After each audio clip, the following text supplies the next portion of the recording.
So we're going to be in Exodus 15. And last week we looked at, in particular, the Passover, and we looked at the crossing of the Red Sea. And you notice there on page 2 of your notes, the map of the crossing of the Red Sea. The Mount Sinai is not in the Sinai Peninsula. If you notice there on your map, in the middle, there's a little red dot down toward the bottom that says traditional Mount Sinai. How did that get to be the traditional site for Mount Sinai? Well, after Constantine's conversion, supposedly his mother was a Christian, and his mother would go around to all these places, and she would have some sort of a vision, and she would proclaim these certain holy sites. And so she was in not Saudi Arabia, but here in the Sinai Peninsula, and has this vision, supposedly, and says, oh, well, this is Mount Sinai. Well, she could have known that it wasn't there if she would have read Galatians that says Sinai's in Arabia. So we see there where the actual crossing was, and there's historical record that is the place of the crossing of the Red Sea. They didn't leave Egypt, cross the Red Sea just to go into Egypt. They left Egypt going into Midian, which would be the what now today is Saudi Arabia. So, but let's get down here to the march to Sinai. So they've been delivered from Egypt. They've crossed the Red Sea, and now they are getting ready to go from the Red Sea, and they're going to begin to march some 2 million people through the desert with their animals. And just, where are they going? They're going to what is today Israel proper. It's the promised land. This is where they're heading. But first, God is going to instruct them, because here's this new nation. They've been 400 years in bondage, and now God has delivered them. How do they, as a nation, as God's people, how do they relate to God, and how are they to relate to the nations around them? This is part of the purpose in the giving of the law. So here in Exodus chapter 15, let's drop down to verse number 22, and we're going to read several verses here from Exodus 15. So Moses brought Israel from the Red Sea, and they went out into the wilderness of Shur, and they went 3 days in the wilderness and found no water. Now, how many of you think that might be a little bit of a problem? You have over 2 million people, no water, and it's for 3 days. How long can you live without water? Roughly 3 days.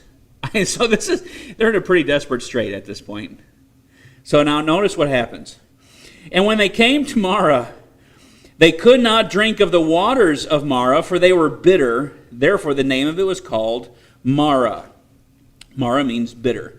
And the people murmured against Moses, saying, what shall we drink? And he cried unto the Lord. Now, and you can imagine the disappointment that they've experienced. 3 days, no water. And it's not just them, it's their animals as well. And they're in a desert region.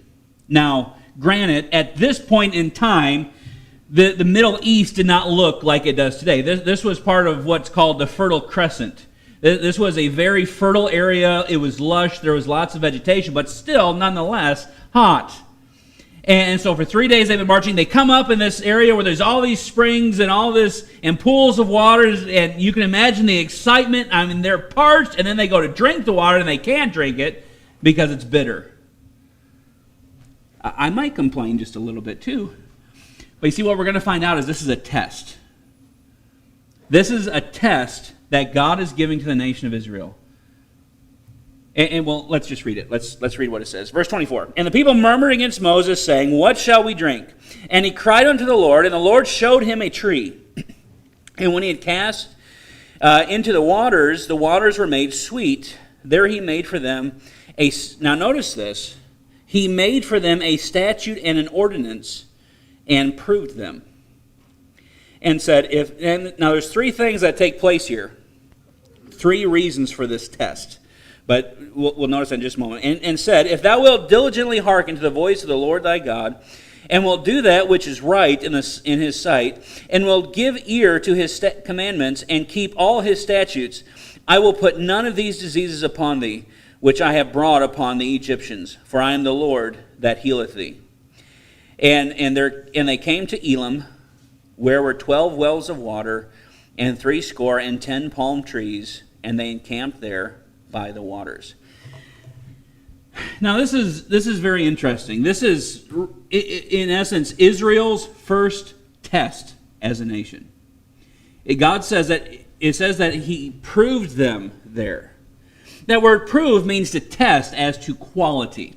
So there's three things that take place here. One, if you notice in verse number 25, it says, and he cried unto the Lord, talking about Moses, and the Lord showed him a tree. That word showed, it means to teach or to give instruction. So first what we see, and this is so important because this is preparation for the law that's coming. Now, how is God going to give the law? He's going to descend from heaven to the top of Mount Sinai, and he's going to give his instruction. What is showed here is a preparation that God's instruction comes from heaven. This is the first thing. God shows Moses the tree. He teaches him regarding this tree and what's necessary in order to put it into the water so the waters will be made sweet. The second thing is there is a proving. There is a proving. Notice it says at the end of verse 25, there he made for them a statute and an ordinance, and there he proved them. He tested them as to their quality. Now here's Israel, not just too long before this. God has sent his plagues, 10 plagues to Egypt to prove who he is. Israel has come through the Sinai Peninsula. They've come down in this really a very straight, a very narrow path where they have been blocked in. It's the Red Sea in front of them, mountains on either side, and Pharaoh's army behind them, and the only option they have is die. I mean, that's the only option that they have.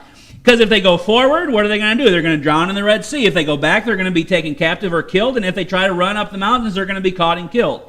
So, I mean, they have no option. And so what does God do? He parts the waters of the Red Sea, and the next day, they go through on dry ground. And then God closes in the flood of the Red Sea upon Pharaoh and his army, wiping them all out. Now, you would think, after you have experienced so much, well, surely they'll trust God. I mean, for us, it doesn't make sense when we're looking at them. But we do the same thing. I mean, you would think, after seeing everything that God does, that we would be able to just trust him. But when things don't go our way, what happens? God, why did you bring us out here? I might as well just die because life's not even worth living because I was expecting life to go this way and it went that way. What are you doing to me? Anybody been there? That's exactly what we do. We do the exact same thing. What is God doing when we're put through a trial? He is proving us. He's testing the quality. Will Israel obey God and be faithful after they've already seen so much?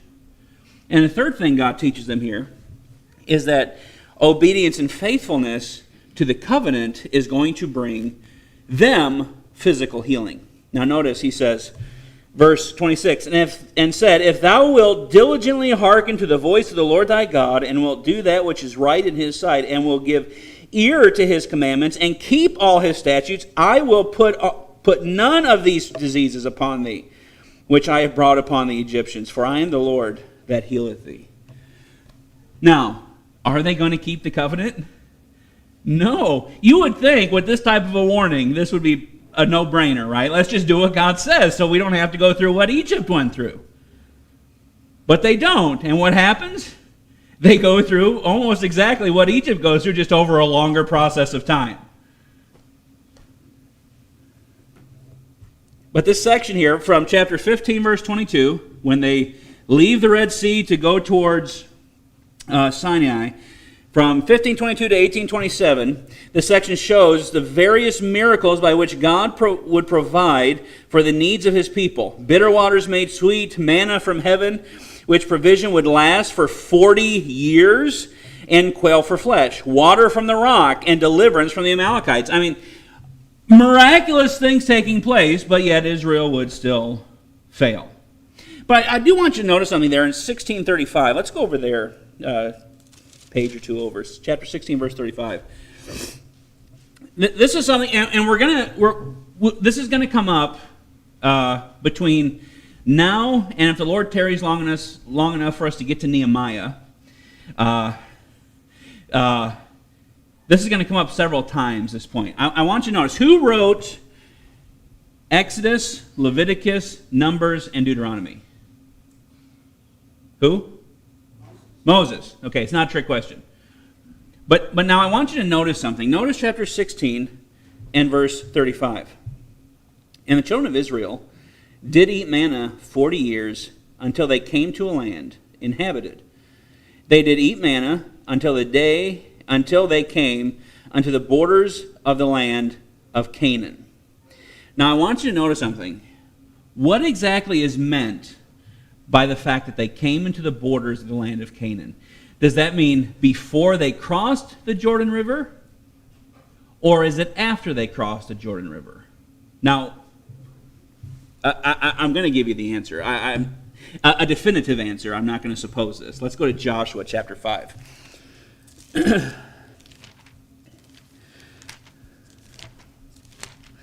And keep a marker in Joshua 5 because we're going to come back to it again in a moment. I'm pretty sure. Let me see. Yes, so keep a marker in Joshua chapter 5. But notice here, Joshua chapter 5, verse 10. And the children of Israel encamped in Gilgal and kept the Passover on the 14th day of the month at even in the plains of Jericho. And they did eat of the old corn of the land on the morrow after the Passover, unleavened cakes and parched corn in the selfsame day. And the manna ceased on the morrow after they had eaten the old corn of the land. So when he says that it was until they were in the borders, it literally means that they were in the land. That's what it means. That's when the manna ceases. Moses has died, Joshua has taken the children of Israel into the promised land. They fought the battle of Jericho. God fought the battle of Jericho. And then they take the Passover, and then the manna ceases. So who wrote that?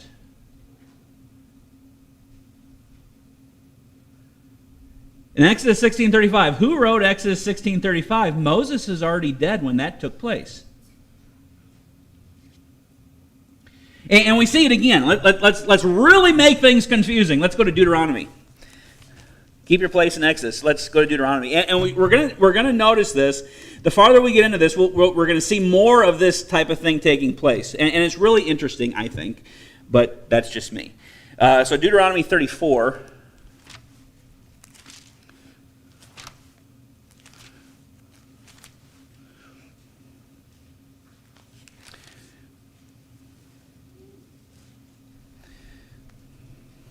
So Deuteronomy 34, verse 1.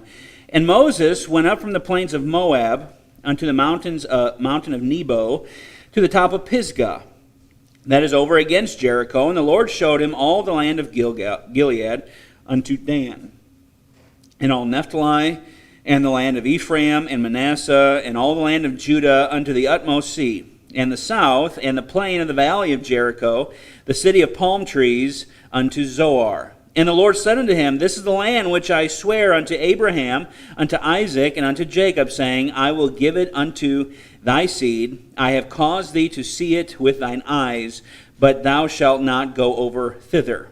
Verse 5. So Moses, the servant of the Lord, died there in the land of Moab, according to the word of the Lord. And he buried him in the valley. Now notice what's being recorded here. Moses dies in verse 5. Now his burial is being recorded. And he buried him in a valley in the land of Moab, over against Beth Peor. But no man knoweth of his sepulchre unto this day. And Moses was 120 years old when he died. His eye was not dim, nor his natural force abated. And the children of Israel wept for Moses in the plains of Moab 30 days. So the days of weeping and mourning for Moses were ended. And then verse 9, And Joshua the son of Nun was full of the spirit of wisdom, for Moses had laid his hands upon him, and the children of Israel hearkened unto him, and did as the Lord commanded Moses. Now this is interesting. Because verse 9 is going into the administration of Joshua. Verse 5 records the death of Moses. Verse 6 records his burial. Verse 8 records the fact that the children of Israel mourned for 30 days after his death. So who wrote that?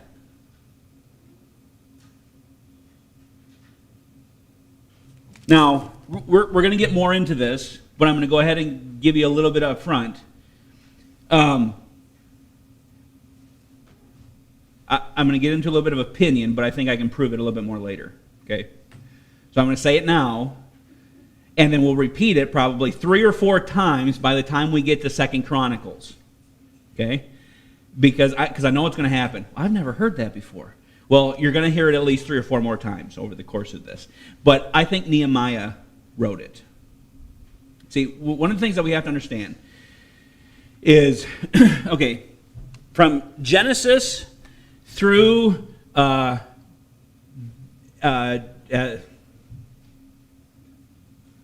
Judges was written in what is called Paleo-Hebrew. Today it's called Paleo-Hebrew. It was the original form of the Hebrew language. When the children of Israel went to Babylon, they learned a new language. Aramaic is what they learned. Now, the scriptures were still put into Hebrew, but a new form of Hebrew. So in some of these handouts that I've given you, I've had some of the Hebrew words there. And if you notice, Hebrew, the letters always take on a square shape. Well, that's not the type of shape that they had. See, prior to Babylonian captivity, the Aleph, the first letter of their alphabet, was essentially the head of a bull. They're pictograms.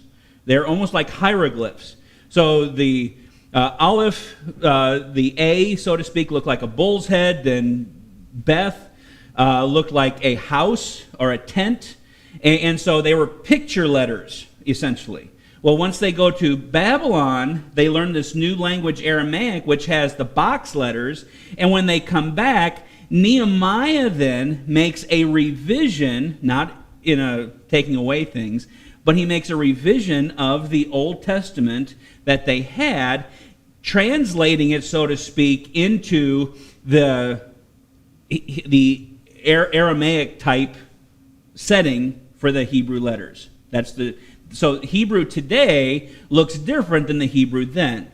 And one of the things that we're going to see periodically throughout the course of the Old Testament is there are editorial additions made there by whoever was copying this for the nation of Israel, which it was either Ezra or Nehemiah that's doing this. Still inspired text, but various editorial notes that were put in there for the children of Israel coming back from Babylon. So this is one of those things, I think, and it could be that Moses is prophesying here, that God's giving him a revelation of how long this is going to go on for, and then gives him a revelation of how his death is going to take place and stuff like that. I don't know if that's the case. I think this is an editorial note that was put in there by inspiration, still inspired, not something added to it, but it was something that was put in at a later time, after the children of Israel got into the promised land. Same with Moses' death. Well, it couldn't been Moses writing it because it was at least 30 days after his death when the event was recorded, and after the time Joshua had taken over leadership for the nation. So, for what that's worth, that's my opinion. I think I can make a better argument for it later for you. But anyway, it's interesting to see that as you go through. It's good to be mindful of that as you're going through the Old Testament. There are numerous places where that takes place, especially once you get into the times of the kings and various places like that. So it's at Sinai that the Lord is going to manifest his presence to the children of Israel. And it is this presence of God among the nation that is going to distinguish his people from all the peoples of the earth. This presence of God was something that was lost in the Garden of Eden, but it is now going to be restored and become a central feature of Israel's existence, that God is going to dwell among his people. It's not like any of the other nations. All the nations around them have all these false gods, but the gods don't live with them. What distinguishes Israel from the rest is that God has actually manifest his presence there. And there is actually a place of meeting where they can go and actually meet with God personally. That is not something any other nation has. Now, go with me, if you would, to Deuteronomy.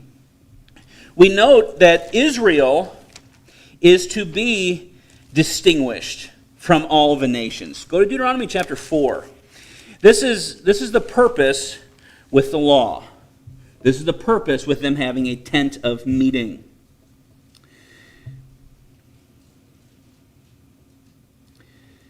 Notice here, Deuteronomy chapter 4 and verse number 1. Now therefore hearken, O Israel, unto the statutes and unto the judgments which I teach you for to do them, that ye may live and go in and possess the land which the Lord God of your fathers giveth you. Ye shall not add unto the word which I command you, neither shall ye diminish aught from it, that ye may keep the commandments of the Lord your God which I command you. Your eyes have seen what the Lord did because of Baal Peor. For all the men that followed Baal Peor, the Lord thy God hath destroyed them from among you.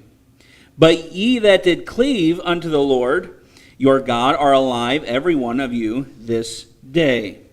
Behold, I have taught you statutes and judgments, even as the Lord my God commanded me, that ye should do so in the land whither ye go to possess it.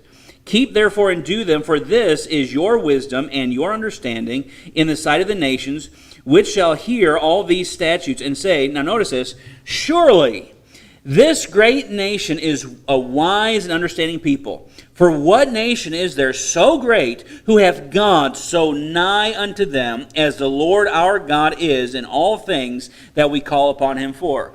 And what nation is there so great that hath statutes and judgments so righteous as all this law which I set before you this day? So this was the purpose. Israel was going to have specific laws, very unique to the rest of the nations around them. I mean, you can't take linen and cotton and polyester and put together, for one thing. You can't have mixed cloths. The shirt that I'm wearing right now is a poly-cotton shirt. Why? Because I'm a Gentile. I can do that. And I can have a ham sandwich if I want to. But God gave them some unique laws. Things that are just very peculiar, to say the least. And God gave them a place of meeting where he actually manifests his presence there. None of the nations knew that. And what was the purpose? It was so that Israel would be a witness to the nations. That they would be a light. That was God's intention for the nation of Israel.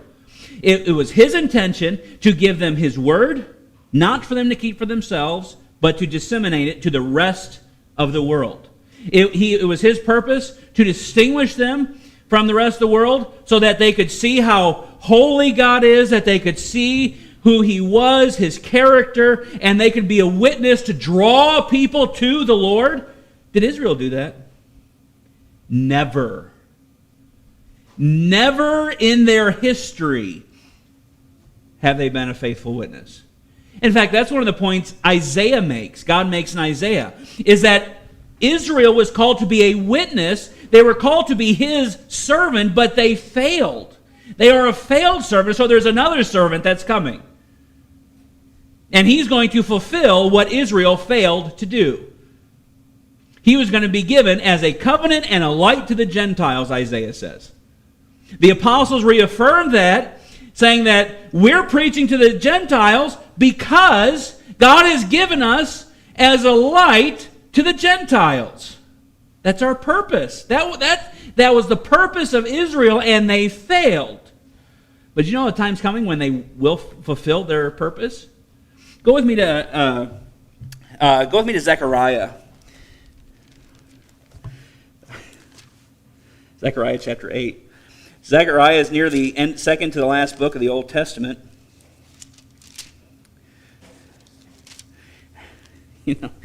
It's funny. Alex is doing this series on dispensationalism, and I tell you what, it is so important that you understand the things that he's teaching us in Sunday school. It's so important.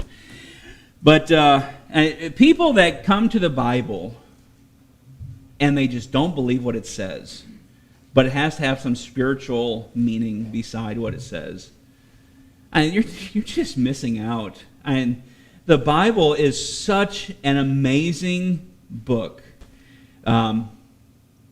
Certainly a supernatural book. But notice here in Zechariah chapter 8 and verse 1. Again, the word of the Lord of hosts came to me, saying, Thus saith the Lord of hosts, I was jealous for Zion with great jealousy, and I was jealous for her with great fury. Thus saith the Lord, I am returned unto Zion, and will dwell in the midst of Jerusalem. Does God dwell in the midst of Jerusalem today? And notice from this point of view here in chapter 8, it says, I am returned.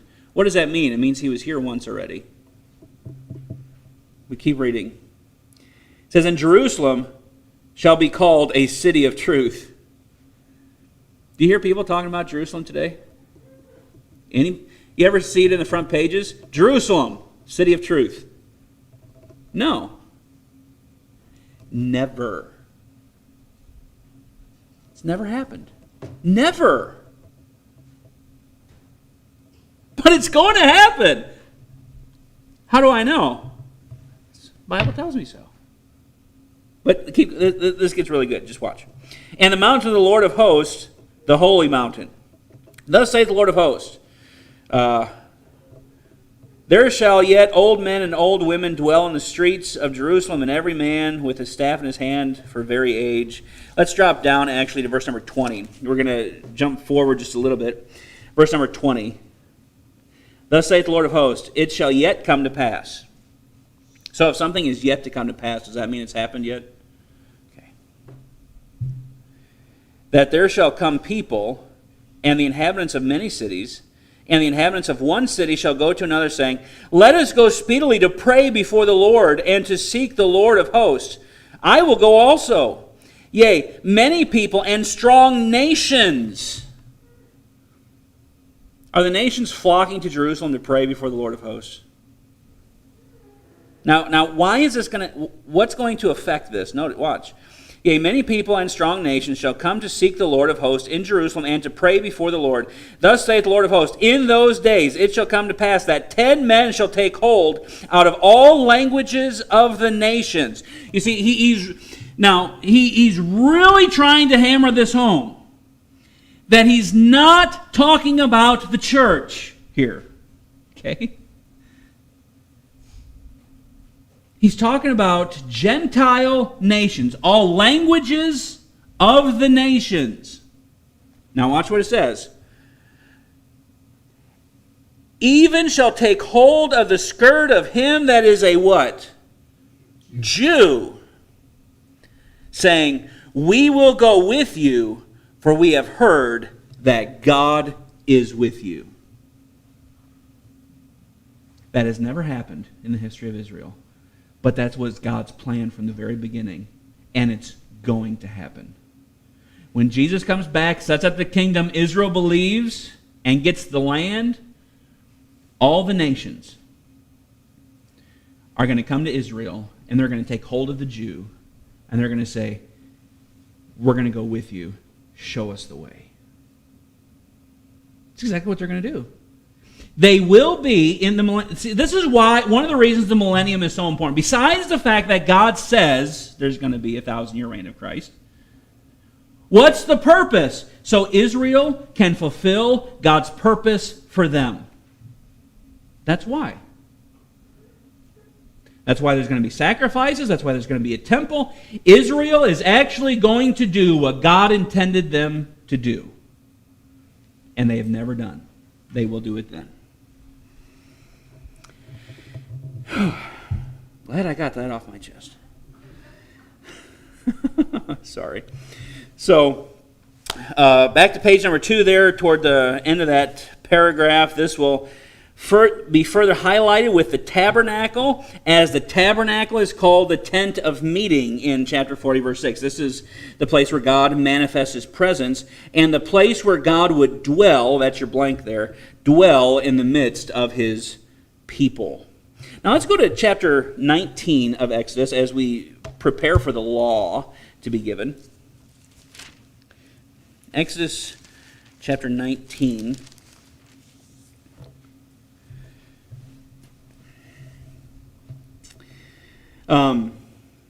Exodus chapter 19 through 24 gives the law, or what's considered to be the book of the law.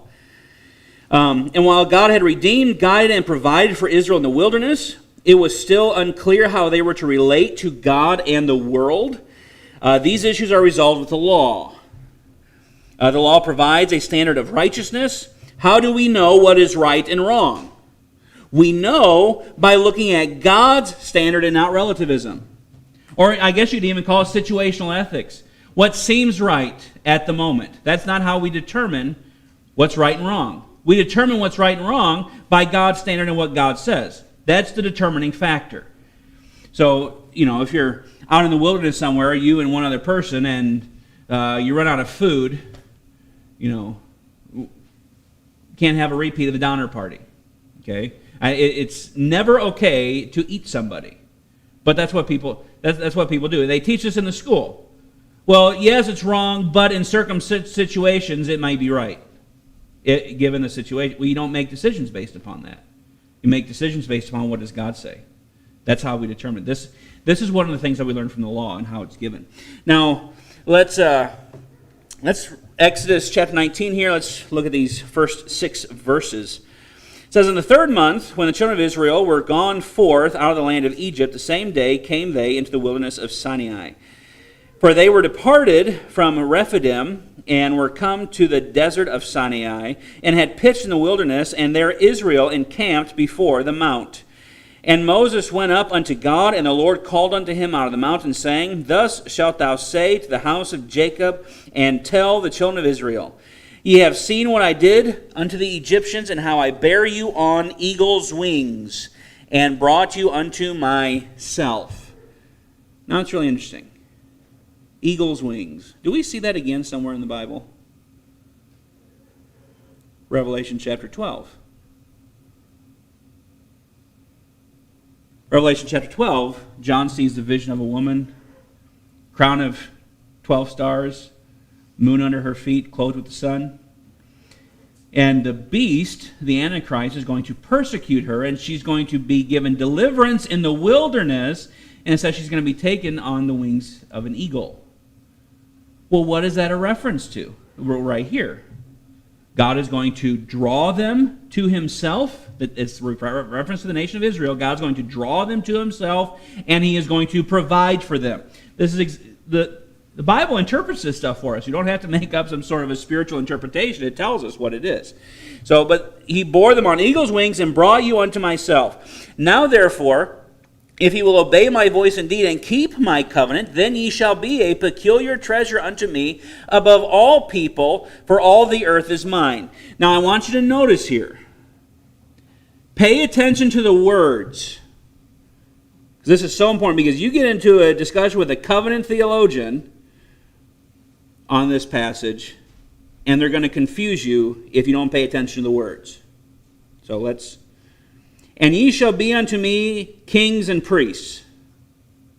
Is that what it says? What does it say? A kingdom of priests. Do you know that there's a difference? The Scripture never refers to us, you and I, as a kingdom of priests. It calls us kings and priests, but not a kingdom of priests. What is a kingdom of priests? It is where the kingdom is mediated through a priesthood.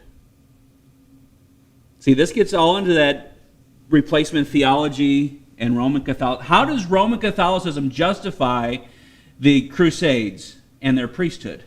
Well, because they believe that the church replaced Israel, and therefore they are a kingdom of priests. This is where that comes from. It's because they're taking what God said to Israel and trying to twist and apply it to the church. See, in Revelation chapter 1, verse 5, it says that God has made us unto our God kings and priests. Very different.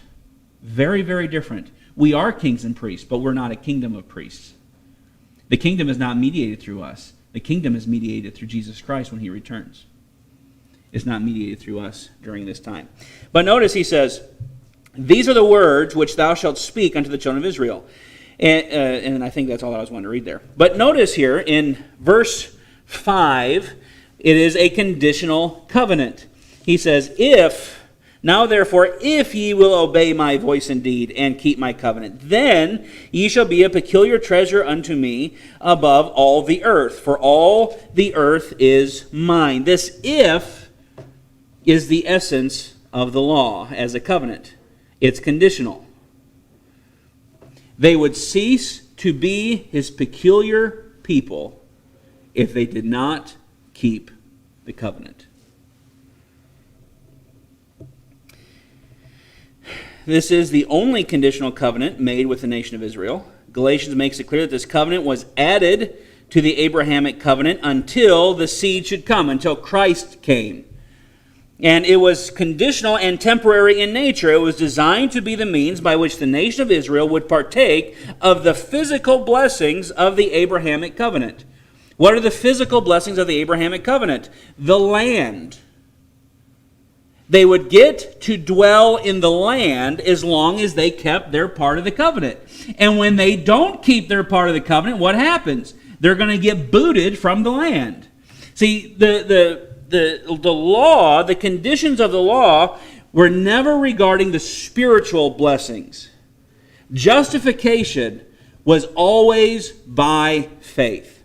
We learned that with Abraham. He believed God, and it was imputed unto him for righteousness. That's the basis for the Abrahamic covenant.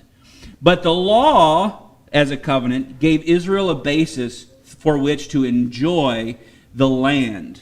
And it was conditioned on their keeping of the covenant, or they weren't going to get to stay in the land. Now, let's go to Exodus chapter 20. This is where the law is given to us. And I think we can finish up. Exodus chapter 20, verse 1. And God spake all these words, saying, I am the Lord thy God, which have brought thee out of the land of Egypt, out of the house of bondage. Thou shalt have no other gods before me. Thou shalt not make unto thee any graven image, or any likeness of anything that is in heaven above, or that is in the earth beneath, or that is in the water under the earth. Thou shalt not bow down thyself to them, nor serve them, for I, the Lord thy God, am a jealous God, visiting the iniquity of the fathers upon the children unto the third and fourth generation of them that hate me, and showing mercy unto thousands of them that love me and keep my commandments. Thou shalt not take the name of the Lord thy God in vain, for the Lord will not hold him guiltless that taketh his name in vain. Remember the Sabbath day, to keep it holy. 6 days shalt thou labor, and do all thy work, but the seventh day is the Sabbath of the Lord thy God. In it thou shalt not do any work, thou, nor thy son, nor thy daughter, thy manservant, nor thy maidservant, nor thy cattle, nor thy stranger that is within thy gates. For in 6 days the Lord made heaven and earth, the sea, and all that in them is, and rested the seventh day. Wherefore the Lord blessed the Sabbath day, and hallowed it. Honor thy father and mother, that thy days may be long upon the land which the Lord thy God giveth thee. Thou shalt not kill, thou shalt not commit adultery, thou shalt not steal, thou shalt not bear false witness against thy neighbor, thou shalt not covet thy neighbor's house, thou shalt not covet thy neighbor's wife, nor his manservant, nor his maidservant, nor his ox, nor his ass, nor anything that is thy neighbor's. Now I want you to notice in particular verse 17 there, it is not a commandment to not covet, period. It's qualified. Because you remember in the New Testament, several times Paul covets the prayers of the people he's addressing. So is it wrong then to covet prayers? No. But it is wrong to covet something that belongs to somebody else. That's the issue. There's nothing wrong with wanting things, but wanting things that belong to somebody else, that forms a basis for breaking all the other 9. That's why it's put last. But now I want you to notice here. So on page 3, the covenant is established, and the Decalogue, the 10 Commandments, are patterned after ancient covenants called suzerainty treatises. Now, just looking at the text here, the Ten Commandments really are not that long. 17 verses. It doesn't even take up half of a page. In Hebrew, it's actually even shorter. You ever wonder why Moses comes down from the mountain with 2 tablets of stone? Why it's so important? Now, it's framed into our mind, and we're not going to get it out of our mind. It's even, when we talk about government, it's even framed into the way we talk about government. So we think of the first table of the law and the second table of the law. And the government is not to uphold the first table of the law, which deals with our relationship towards God, but they should uphold the second table of the law, which relates to our relationship to man. And that's how we often talk about government's role, is in the first and second table of the law. But it doesn't take two tablets of stone to write out the Ten Commandments. So let's just read through this. I thought this was interesting. So the suzerainty treatises, it was where a conqueror would make a treaty with the conquered people to benefit them with his protection and care if they would abide by the treaty. And so the parts of this treaty go as follows. There's the preamble, which identifies the giver, which is what we see here in verse number 2. I'm the Lord thy God. The prologue would remind of the relationship which brought thee out of the house, out of Egypt, out of the house of bondage. Then there would be the stipulations. There would be the various laws and obligations of the people. Thus, the Ten Commandments. There was a document clause which provided for the periodic reading and relearning. And we see that actually as part of the book of the law, in reference to the book of the law, in chapter 24 and verse number 12. The Lord said unto Moses, Come up to me in the mount and be there, and I will give thee tables of stone and a law and commandments which I have written, that thou mayest teach them. And repeatedly, they're told, teach them, and teach them to your children and to your children's children. And this is supposed to be the pattern. They're constantly supposed to be reciting these laws. Then there's the sanctions, which are the blessings and curses as incentives. We find that in the book of Deuteronomy.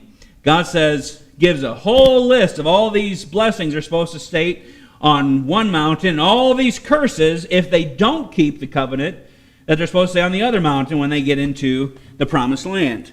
And then there's a list of witnesses, which we have. And then there's, I put 2 sets, but really it shouldn't be 2 sets. 2 copies were made.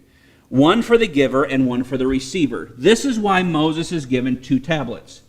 Each tablet contains the 10 Commandments on it. But one is for the people and one was for God. It's patterned right after this. This is the pattern that is being established here. It was supposed to be a copy of that. And so the document clause, the sanction, and list of witnesses are explained over the next 3 books. Now the 10 Commandments there in verses 1 to 17, the 10 Commandments are not on 2 stones because they can be divided into 2 sections. It is because of the document clause. However, the 10 Commandments may be divided into 2 sections. We find that in Matthew chapter 22, verse 37 to 40. Master, what is the greatest commandment of the law? Well, the greatest commandment of the law is this: Thou shalt love the Lord thy God with all thy heart, with all thy soul, with all thy mind, with all thy strength. And the second is like unto it: Thou shalt love thy neighbor as thyself. He says, on these 2 commandments hang all the law and the prophets. So you can divide the 10 Commandments up. That's exactly what Jesus did. He divided the commandments of God up into 2 sections. That which relates to my love for God, and then the second, which relates to my love for those who are made in God's image. See, the reason God commands us to love one another is not simply because we're people and we should do it. It's because we're all made in God's image. That's why we're supposed to love. And so as you look through the 10 Commandments here, I have them listed. But what does it mean, the third commandment, thou shalt not take the name of the Lord thy God in vain? What does that mean, to take God's name in vain? We often think of that as swearing with reference to God's name. Now, there might be an application to that. The Bible calls that blasphemy. But I want you to notice something here. Go over with me to Proverbs chapter 30.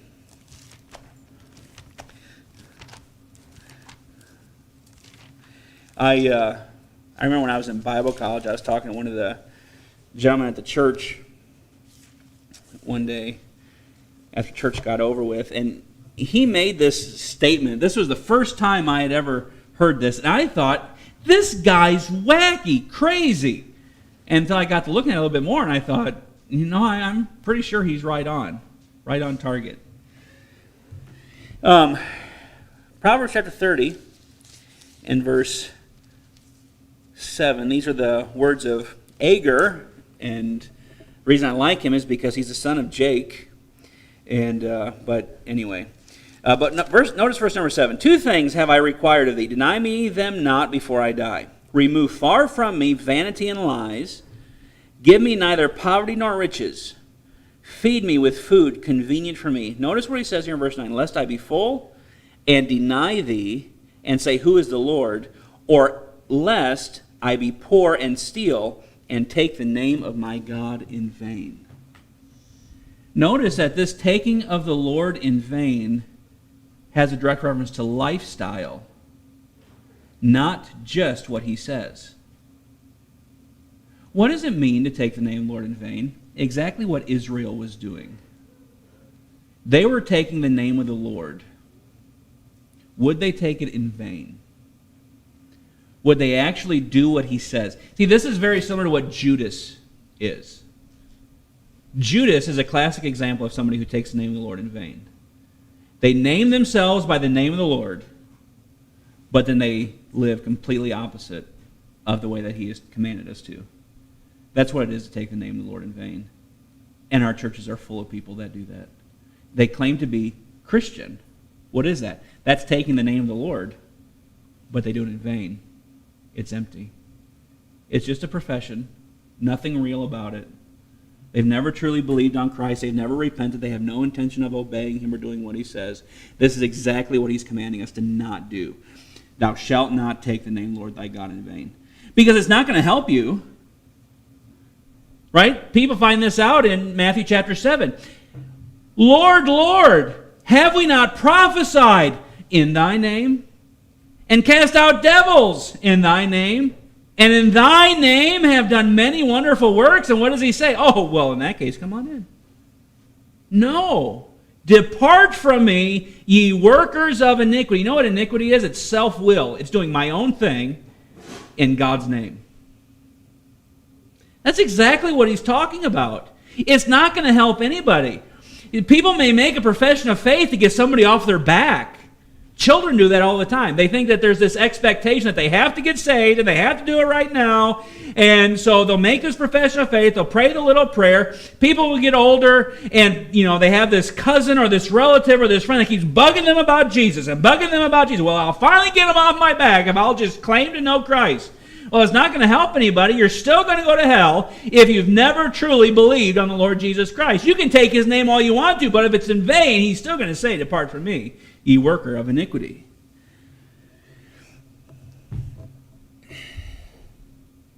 Give me just a couple more minutes, and I'm finished, okay? Let's look at one more of these. Remember the Sabbath day to keep it holy. Let's look at that real quick. Let's go to Exodus chapter 31. Who is the Sabbath for? Who? Yes. But specifically, what was the Sabbath? What was it for in reference to Israel? It was a sign of their covenant. Notice Exodus chapter 31. Prior to this, God is the only one that observed the Sabbath day, which I find very interesting. But notice here in Exodus 31, verse 12. Lord spake unto Moses, saying, Speak thou also unto everyone, saying, what does he say? Unto the children of Israel, Verily my Sabbaths ye shall keep, for it is a sign between me and you throughout your generations, that ye may know that I am the Lord that doth sanctify you. And then he goes on to explain the Sabbath. Now what's really interesting about the Sabbath, it was a sign for Israel of their covenant with God, of the Mosaic covenant. So once the covenant changes and goes from the old covenant to the new covenant, what does that do for the Sabbath? It goes away. We don't observe the Sabbath. Christ actually is our Sabbath rest. But it's really interesting here, and this brings up a point that I want that needs to be made. And I thought it was really interesting as I was going through this. There is a movement today called the Hebrew Roots Movement, or the Hebrew Israelite Movement, or even, I guess you could say, the Seventh-day Baptists. And there's these various people that are wanting to take and put us back under the law of Moses, saying we need to keep the covenant, we need to keep the feasts, and all these religious rites and stuff like that. There's a problem. There are two things that are essential in order to keep the law, the Old Covenant. One, Israel has to be in the land. And two, there has to be a place of meeting. There has to be a temple or a tabernacle, a place where God's presence is. And now I want to show that to you real quick, and then we'll be finished. Go with me to Joshua chapter 5 again. It's really fascinating what takes place here in Joshua chapter 5. Verse number 2. Joshua 5:2. At that time the Lord said unto Joshua, Make these sharp knives, and circumcise again the children of Israel the second time. And Joshua made him sharp knives, and circumcised the children of Israel at the hill of the foreskins. And this is the cause why Joshua did circumcise. Notice what it says here. All the people that came out of Egypt that were males, even all the men of war, died in the wilderness by the way after they came out of Egypt. Now all the people that came out were circumcised. But all the people that were born in the wilderness, by the way, as they came forth out of Egypt, them they had not circumcised. For the children of Israel walked 40 years in the wilderness, till all the people that were men of war, which came out of Egypt, were consumed, because they obeyed not the voice of the Lord, unto whom the Lord sware that he would not show them the land, which the Lord sware unto their fathers that he would give us, a land that floweth with milk and honey. And their children, whom he raised up in their stead, them Joshua circumcised, for they were uncircumcised, because they had not circumcised them by the way. And then you get down to verse number 10, it says they kept the Passover. There is only one time prior to this where they kept the Passover after they left Egypt, and that was the second year. They did it one time. But in the remainder of the 40 years, they did not circumcise, which prevented them from keeping any of the feasts. Why? Because they were not in the land. Israel has to be in the land, and there has to be a place to meet. Now, they set up the tabernacle. They observed the daily sacrifices, but they never kept the feasts, except for one time they kept the Passover in those 40 years, and they never circumcised their young during that time. Which circumcision sealed the covenant. Circumcision is what gives you the right to partake of that until this point. And so there's a lot of people today that want to say, well, we have to go back to the law. We have to keep the sacrifices even. We have to observe the feasts. We can't. Israel's not in the land. They don't have possession of the land. And there's no place of meeting. There's no temple. So we can't keep it. We can't keep it. Just a thought.